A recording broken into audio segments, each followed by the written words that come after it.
Have you ever wondered what secrets a portrait could hide? What happens when history and mystery collide on a canvas? And what truths lie beneath the eyes of Edward Randolph? Discover the answers in this modern retelling of Edward Randolph's portrait by Nathaniel Hawthorne, brought to you by Classic Storytime Hub. I had carried the memory of that enigmatic guest from the province house with me, lingering in my mind from midsummer all the way into January. One restless winter evening, driven by a curious impulse, I decided to seek him out again. I was certain he would be nestled in some shadowed corner of the bar-room, quiet and watchful, and I hoped, perhaps vainly, that I might uncover some forgotten fragment of history, a secret lost to time. The night was sharp, almost cruel, with a gale that howled along Washington Street. The wind snatched at my coat and made the gas lamps dance wildly, their flames flickering and leaping as if trying to escape the glass that imprisoned them. As I pressed forward, my mind drifted to the past, imagining this very street when the British governors ruled from the mansion I was about to enter. Back then, wooden houses and warehouses had dominated the town, vulnerable to the fires that had claimed them again and again. Brick buildings were rare, standing alone, proud, each shaped by the taste and ambition of its owner. There was a chaotic charm in their individuality, a picturesque disorder that no modern street, with its rows of identical facades and glass-fronted uniformity, could ever replicate. I pictured the scene dimly, glimpsed through the faint glow of tallow candles flickering behind small, uneven window panes. It was a shadowy world, half vanished, mysterious, whispering of secrets long buried. And then I opened my eyes to the present, the street alive with gaslight blazing from corner to corner, shop windows glaring like noon, and massive sheets of glass reflecting everything with a stark, almost cruel brightness. The contrast struck me, past and present locked in a silent spectral duel, as if the city itself remembered what I could barely imagine. But when I lifted my gaze, the sky above was a dark, brooding canvas, no different, I imagined, from the same ominous heavens that once hung over anti-revolutionary New England. The winter wind screamed through the streets, echoing the same fierce howl that must have chilled the ears of generations long gone.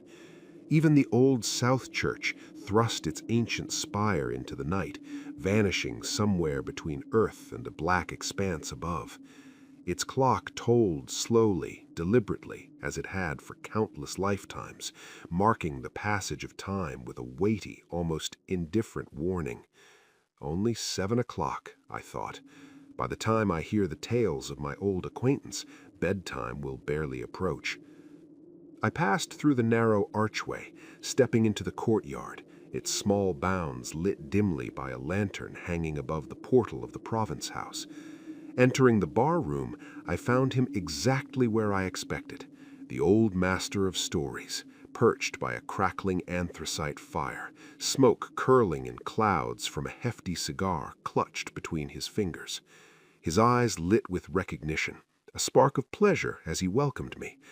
Perhaps it was my rare talent for patient listening that made me a favored audience of elders whose lives thrived on memory and legend.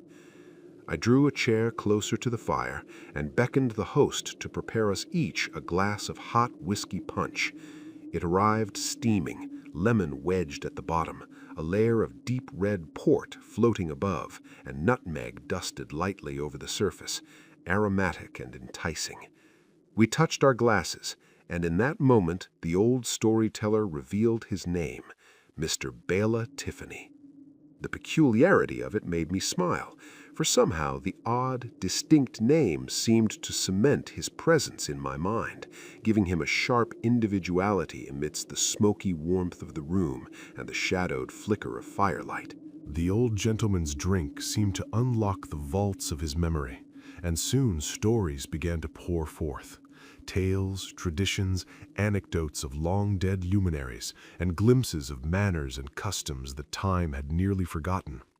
Some were as innocent and whimsical as a nurse's lullaby, while others hinted at truths that even the most meticulous historian might treasure. But nothing gripped me more than the story of a dark, mysterious portrait once displayed in the province house, hung directly above the very room in which we now sat. What I tell here is as accurate as any account could be, though of course it carries a whisper of the marvelous, the sort of shadowy romance that clings to legend. In one of the province house's grand chambers, an ancient painting had long endured.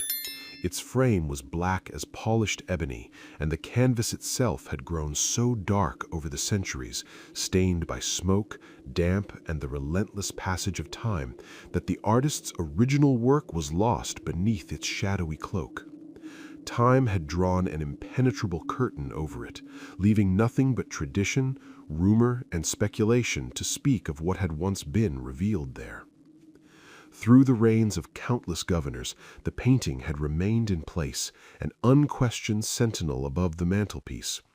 Even when Lieutenant Governor Hutchinson took charge of the province following the departure of Sir Francis Bernard, the portrait still loomed silently over the room, watching, or so it seemed, the lives unfolding beneath it.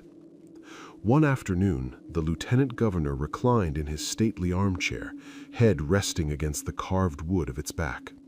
His eyes were drawn upward, fixated on the blank, impenetrable blackness of the canvas, as if it held some secret that only time could reveal. The silence was thick, almost oppressive, yet it seemed charged with the invisible presence of the forgotten past. It was hardly a moment for idle reflection. Vital matters demanded the lieutenant governor's attention. News had arrived that very hour of a British fleet carrying 3 regiments from Halifax, ready to quell the growing unrest of the colonists. These troops waited only for Hutchinson's command to take possession of Castle William and occupy the town itself. Yet there he sat, motionless, his eyes locked on the blank, shadowed canvas above the mantel. His absorption did not go unnoticed. 2 young companions watched him closely. One was his kinsman, Francis Lincoln, a provincial captain in the military buff of Castle William. The other, perched on a low stool beside his chair, was Alice Vane, his beloved niece. Alice was a vision in white, pale, delicate, almost ethereal. Though born in New England, she had been raised abroad, her upbringing in sunny Italy shaping her tastes in art and sculpture. Unlike the austere colonial homes she had returned to, she carried with her the finesse and passion of a world more cultivated, more luminous. Even her early sketches hinted at rare talent, though the rigid atmosphere of New England had perhaps constrained her hand and muted the brilliance of her imagination. Yet now, observing her uncle's unwavering gaze, as if he were peering through time itself to unearth the secrets of that dark portrait, her curiosity stirred. Something about the canvas called to him, and she realized it might hold the same mysterious pull for her. "Uncle," Alice asked, softly, her pale eyes fixed on the shadowed canvas, "do we know what this old painting once showed? Perhaps if it could be revealed, it might be the work of a master. After all, why else would it have commanded such a place of honor for so long?" Her uncle remained silent, uncharacteristically lost in thought. Usually he attended to every whim and question of Alice as if he were his own child. Seeing no answer forthcoming, Captain Francis Lincoln took it upon himself to respond. "This dark, time-worn square of canvas, my dear cousin, has been a fixture of the province house for as long as anyone can remember. The painter? That is a mystery. Yet, if even half the tales are true, no Italian master, past or present, could match the marvel contained within its frame." He leaned forward, eyes glinting, and began recounting the wild fables that had grown around the painting over the years. Without anyone able to dispute them by sight, these stories had become almost sacred legend. One of the most chilling and strangely well attested claimed that the portrait was an original likeness of the Evil One himself, captured at a witch gathering near Salem. Its terrifying fidelity had, so the tale went, been confirmed by confessed witches and wizards during their trials in open court. Even more unnerving, it was said that a demon or familiar spirit lurked within the black depths of the canvas, revealing itself only at moments of great public peril. Governor Shirley, for example, had reportedly glimpsed the spectral figure on the eve of General Abercrombie's disastrous and bloody defeat at Ticonderoga. As Alice listened, her curiosity sharpened into something darker, a mix of fascination and fear, as if the shadows themselves had begun to whisper secrets meant only for those daring enough to look. Many of the Province House servants swore they had glimpsed a frowning face lurking within the shadows of the painting, sometimes at dawn, sometimes at twilight, or even in the dead of night while tending the fire that flickered below.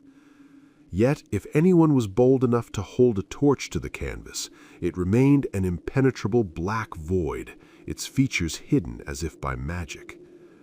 Even the oldest residents of Boston remembered their fathers speaking of the portrait in hushed tones.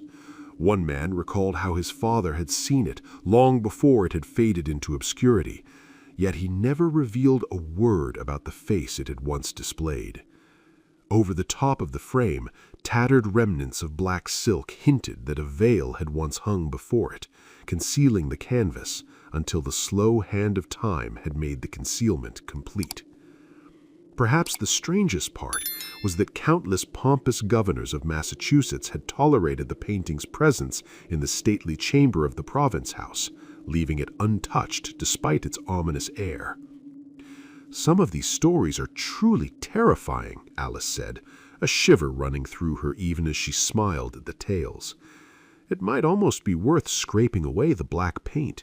Surely the original image cannot be as dreadful as the visions our imagination paints over it." "Could the picture's true colors ever be restored?" her cousin asked. "In Italy such arts are known," Alice replied, her voice carrying a hint of mystery. The lieutenant governor stirred, leaving behind his deep abstraction. He listened with a faint smile to the lively conversation of his young relatives, yet when he finally spoke, there was a peculiar weight to his voice, as if the explanation he was about to give had been guarded by centuries of shadow. "I hate to break it to you, Alice," the lieutenant governor said gently, "but the legends you cling to about this painting, if it can even be called a painting, are mostly fanciful. My research into the records of the Province House has revealed the truth. That canvas, now nothing but shadow, will never reveal the face it once bore. It was the portrait of Edward Randolph, the very man who founded this house, and a figure infamous in the annals of New England." Captain Lincoln's eyes widened. Edward Randolph? The same man who forced the repeal of the first provincial charter, stripping our forefathers of their near-democratic rights? The one they call the arch-enemy of New England, whose name still stirs anger and contempt for having destroyed our liberties? Hutchinson shifted uneasily in his chair. It was indeed the same Randolph. He alone bore the weight of public hatred, and it left its mark on him. "The records tell of a curse," Lincoln continued, his voice dropping, "that seemed to follow Randolph wherever he went. Misfortune haunted his life, shaping events with cruel precision. Even the manner of his death reflected that relentless doom. They say the misery of that curse was etched on his face, so ghastly that few could endure to look upon it. If the painting truly captured that visage, then perhaps it is mercy itself that time and darkness have swallowed it." Hutchinson shook his head, a faint smile touching his lips. "These stories, as thrilling as they are largely fanciful. History rarely dwells at the bottom of such legends. And as for Edward Randolph's life and character, far too much faith has been placed in Dr. Cotton Mather. Though some of his blood flows in my veins, I must say it, Mather's histories are thick with old wives' tales, as extravagant and improbable as any fable of Greece or Rome. And yet, Alice Vane whispered, her voice almost a breath, might not such fables hold a lesson? If this portrait's face is truly so terrible, perhaps there is a reason it has hung here for centuries. When rulers feel themselves above reproach, maybe it is well that they are reminded of the terrible weight of a people's curse. The lieutenant governor started, meeting his niece's gaze.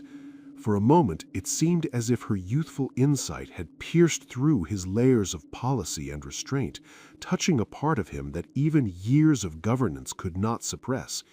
He knew, despite her foreign education, that Alice's heart still beat with the native sensibilities of New England. "Peace, foolish child," he finally snapped, his voice harsher than he had ever addressed Alice before.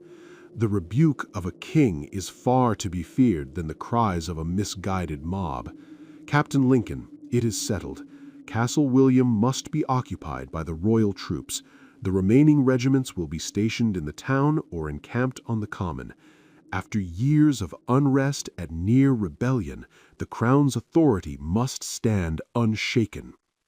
"Sir," protested Captain Lincoln, his voice steady but urgent, "have some faith in the loyalty of the people. Do not teach them that British soldiers are strangers rather than allies, as when they fought side by side in the French War. Think carefully before surrendering old Castle William, the very key to this province, into hands other than those of true New Englanders."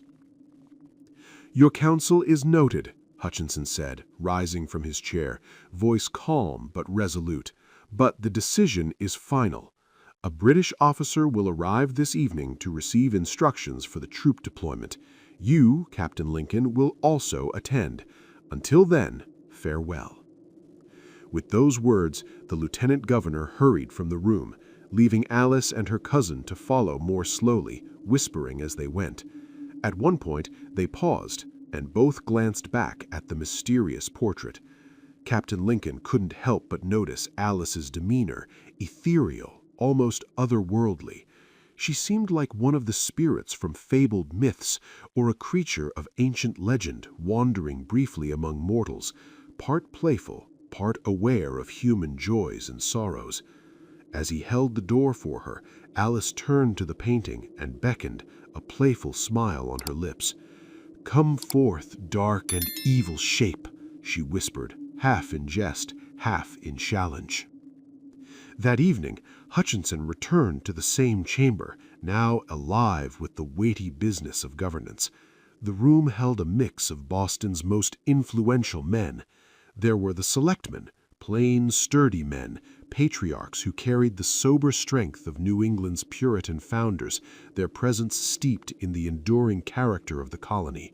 Contrasting sharply with them were members of the council, dressed in extravagant white wigs, embroidered waistcoats, and all the trappings of courtly ceremony, their display as much for show as for function. A major of the British Army was present as well, waiting to receive Hutchinson's orders for the landing of troops still stationed aboard the transports.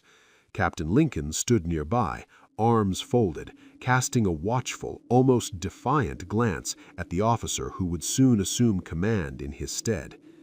At the center of the chamber, a silver-branched candlestick spread the glow of 6 wax lights across the polished table, illuminating a single sheet of paper, a document lying ready for the lieutenant governor's signature. The tension of the moment seemed to settle into the very air, thick and expectant, as though even the shadows on the walls leaned forward to witness what would unfold. Partly hidden in the flowing folds of one of the grand curtains that draped the window from ceiling to floor, a glimpse of a lady's white robe caught the eye.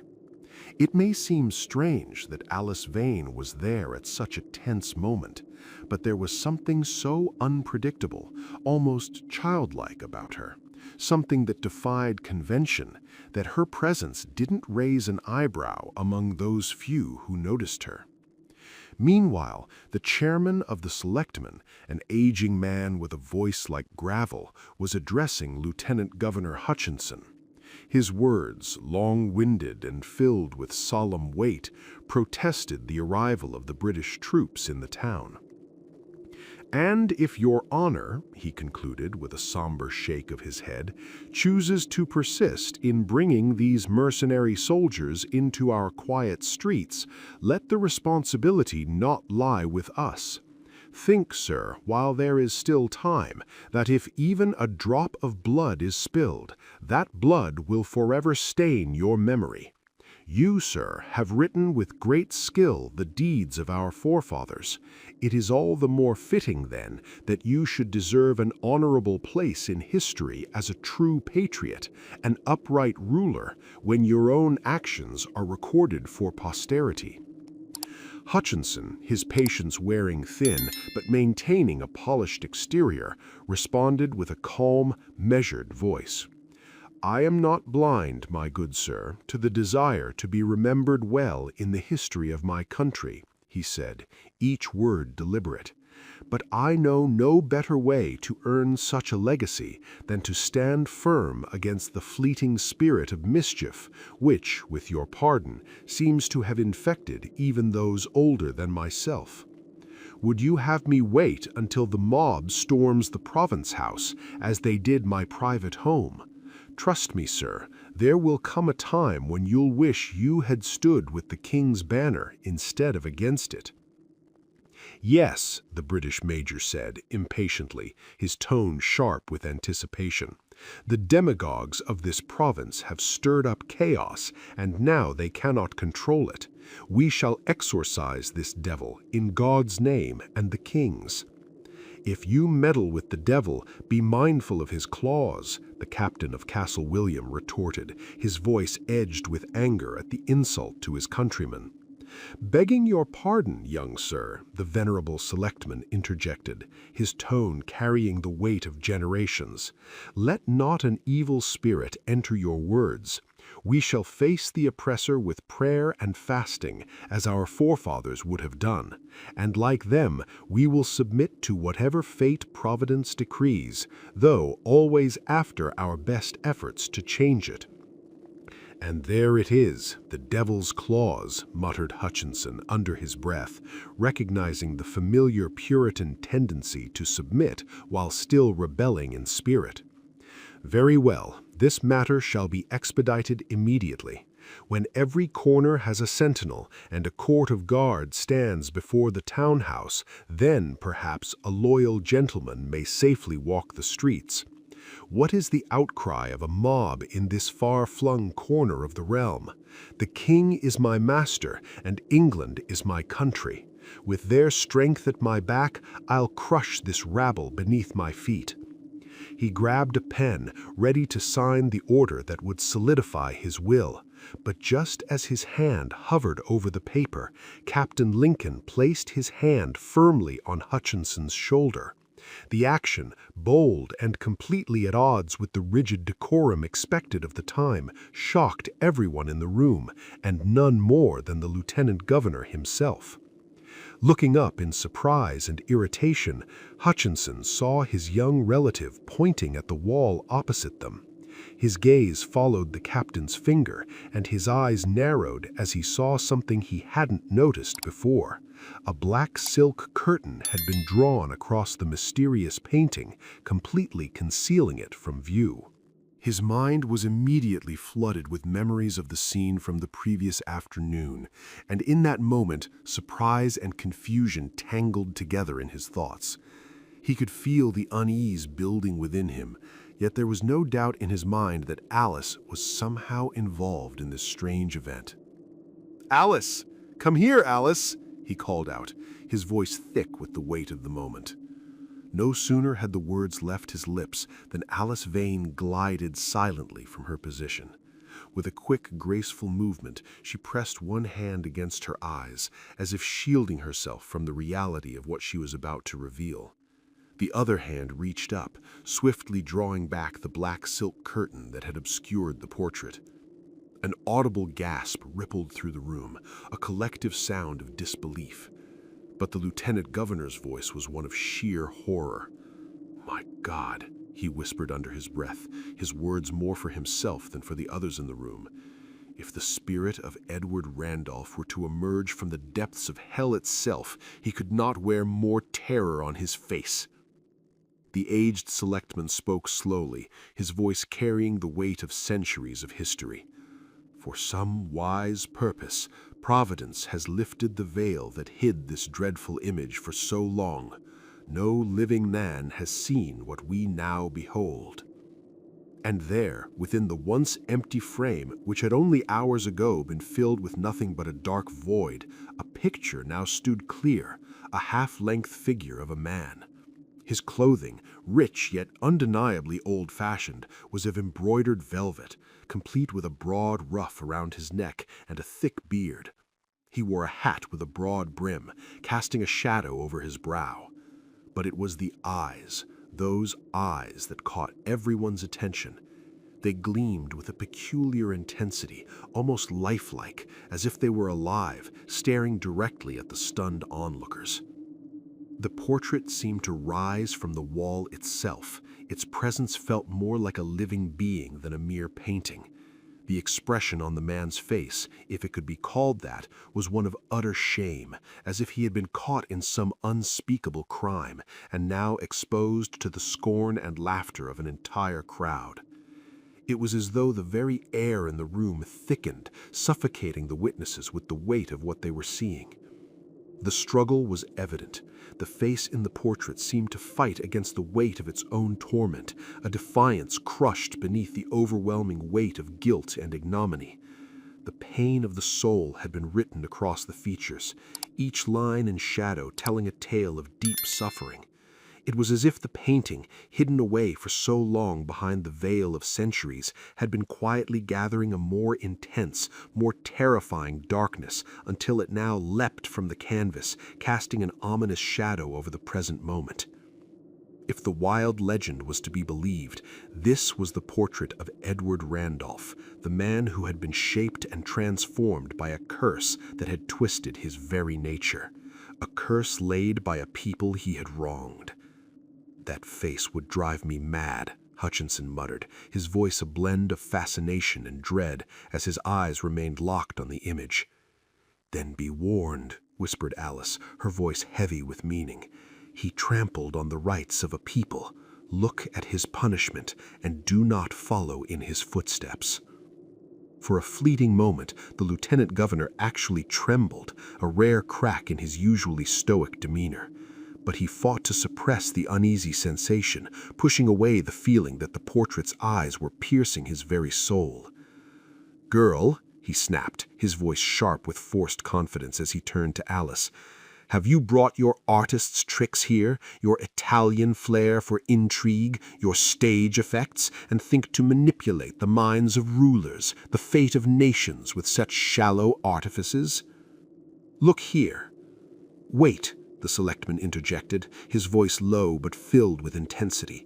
"If ever a man was warned by the tormented soul of another, you are that man." "Away," Hutchinson roared, his anger flaring. "Though the damned picture itself were to cry 'Forbear,' it will not stop me." With a defiant scowl, he turned his attention back to the paper, the portrait's eyes seeming to deepen in their sorrowful and wicked gaze. Hutchinson's hand gripped the pen, his fingers trembling ever so slightly. Then, in a furious, desperate motion, he signed his name, Thomas Hutchinson. It is said that at that moment he shuddered, as if the act of signing had sealed away something within him, perhaps his very soul, his salvation lost in that one fateful stroke of ink. "It is done," Hutchinson muttered, his hand pressing against his brow, as if he could somehow wipe away the weight of the decision he had just made. "May heaven forgive the deed," came Alice Vane's soft, mournful voice, a whisper like the breeze of a spirit drifting away, leaving only the faintest trace of its presence. When dawn broke, a hushed murmur rippled through the household, and it spread like wildfire through the town. The dark, mysterious portrait had come to life. It had stepped down from the wall and spoken face to face with Lieutenant Governor Hutchinson. But if such a miracle had truly occurred, no evidence remained. The once blank canvas, now hidden behind an impenetrable cloud of darkness, was as it had always been. If the figure had emerged from the frame, it had retreated just as swiftly, fleeing before the first light of day, vanishing back into the centuries of obscurity it had long known. The truth, most likely, was simpler. Alice Vane's secret method had only revived the portrait temporarily, casting a fleeting glimpse of the terrible face of Edward Randolph. But those few who had witnessed it wished they hadn't.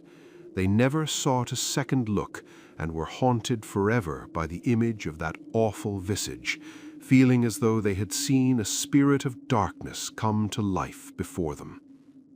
As for Hutchinson, when his final moments came far across the ocean, his breath grew labored. He gasped and moaned, his final words a frantic plea. "I am choking. The blood of the Boston Massacre. It's suffocating me." Francis Lincoln, the former captain of Castle William, stood by his bedside. He watched with growing horror as Hutchinson's eyes rolled in terror.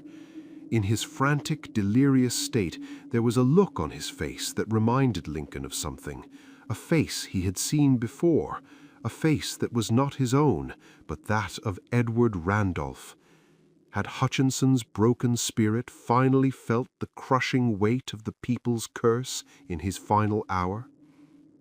As the tale came to a close, I couldn't help but ask Mr. Tiffany, my host, if the mysterious portrait still remained in the chamber above. But he shook his head, his voice low. The painting, he said, had been removed long ago, hidden away in some forgotten corner of the New England Museum. Perhaps someday some curious antiquary might stumble upon it, and with the help of Mr. Howarth, the famous picture cleaner, uncover the truth behind the legend, the very authenticity of the story that had been recounted to me. As we spoke, the storm outside had grown fiercer. It raged, howling and battering against the upper reaches of the Province House, as though the very spirits of the old governors were running riot above us, while Mr. Bella Tiffany rambled on in his own world below. In places like the Province House, where the passage of generations has left its mark, the house itself seems to breathe, its creaks and groans echoing in a way that mimics the voices and footsteps of the long dead. The wind whistling through the cracks and the groaning of beams and rafters takes on a ghostly quality, almost as if the house remembers its past, an eerie reminder that time is not always the final conqueror. These were the unsettling sounds that whispered around me as I bade farewell to the circle by the fireside and stepped out into the night. The storm had become a blizzard, fierce and unrelenting, driving snow in every direction. I fought my way home through the howling winds, the snowflakes stinging my face, the echoes of the ghostly past still reverberating in my mind. And thus the story ended. If you liked this journey into the worlds of classic literature, do not forget to support us by subscribing so we can tell you more. And hey, if there's a classic tale you'd love to hear told in this suspenseful style, drop its name in the comments below. Your suggestion might be our next chilling adventure.